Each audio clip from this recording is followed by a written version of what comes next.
Hey, what's up guys and gals? My name is Rick 9G. Thank you so much for joining me today. We're going to be talking about the Marx Brothers, more specifically about their 1929 film called Cocoanuts.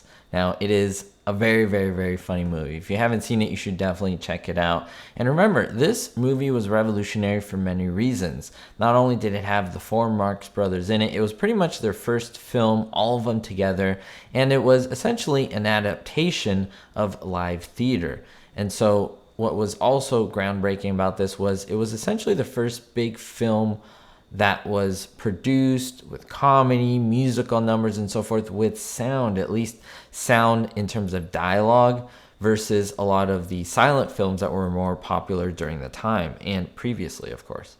Liking, commenting, and subscribing is the best way to support my channel, so I thank all of you who do so already and continue to do so, and those of you who start doing so from watching this video. I want to get right into it, and I'll talk about the film. It's all about the Florida land boom, and the Marx Brothers themselves are running a hotel, and they auction off some land.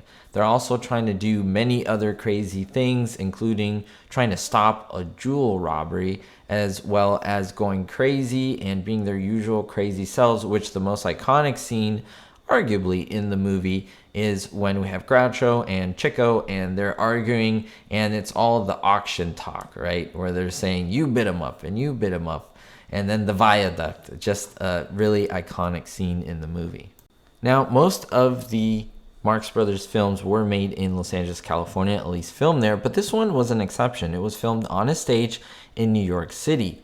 And because sound films were very new, they had some issues with soundproofing. Why? Because the cameras that were used to film this, in fact, they used 5 cameras to film this movie, they had to be in booths. Now, why was this? These cameras were so loud when they were recording, and the film was going through them. It was very mechanical. It was so loud that it would be even louder than some of the dialogue of the actors. So they had to build these booths and put the cameraman inside these booths, and they would be baking in there. There was essentially no air. Like, whatever air was in there when they closed it up, that's all the air that would be in there, and they had to film a scene fairly quickly so the guy in there wouldn't essentially lose all of his oxygen. So it was pretty crazy, and this soundproofing was super important because it helped so that we can hear the dialogue. It was very challenging. It restricted a lot of the camera movement. It kept it so that a lot of the shots were static, and there was just so much going on in this movie.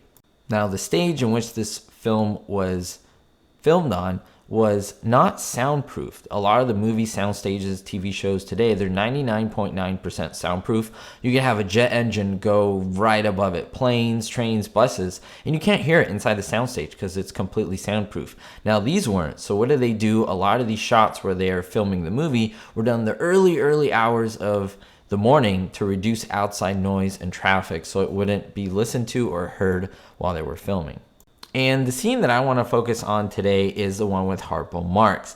Now, it's a sight gag that he does. You could say it's 2 in 1, but essentially is with Harpo Marx. And he eats the lobby's telephone, and then he proceeds to drink from the inkwell. And it's pretty funny. It's pretty cartoony, but I always tell people the Marx Brothers essentially are live action cartoons. Same thing with Gilligan's Island. And so they do zany things like this. Harpo Marx in Duck Soup pulls out a flamethrower from his pocket. Now, what's the secret to that? Eating the telephone, eating or drinking from the inkwell? How do they do that? How do they keep it safe? Well, it's very simple. The telephone itself was made out of chocolate, and so he was essentially having a good time eating chocolate in the shape of a telephone. And because this was black and white, because the camera wasn't HD, we couldn't really tell what was going on. It was dark, it was perfect. Phones are dark, same color, same tinge, and it worked perfectly. Now, the one that I think is pretty cool and pretty enjoyable is the inkwell. How in the world do you think they made it look like he was drinking ink from an inkwell?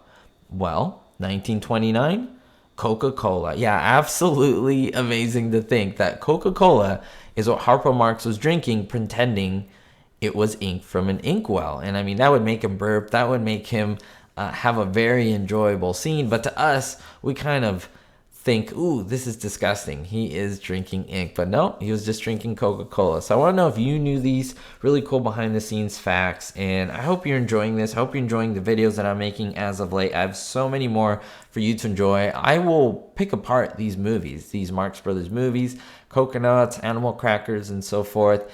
And hopefully you all enjoy it.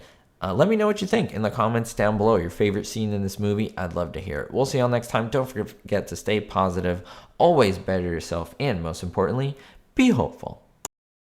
A big thanks to all of my Patreon members, especially my Diamond and Platinum tier patrons. David D, Citizen Kane 359, Jerry D, Vito L, Sally N, Russ C, Kev, and Daniel B. If you want to be on this list or appear in the credits, make sure to look at the link in the description. Thanks.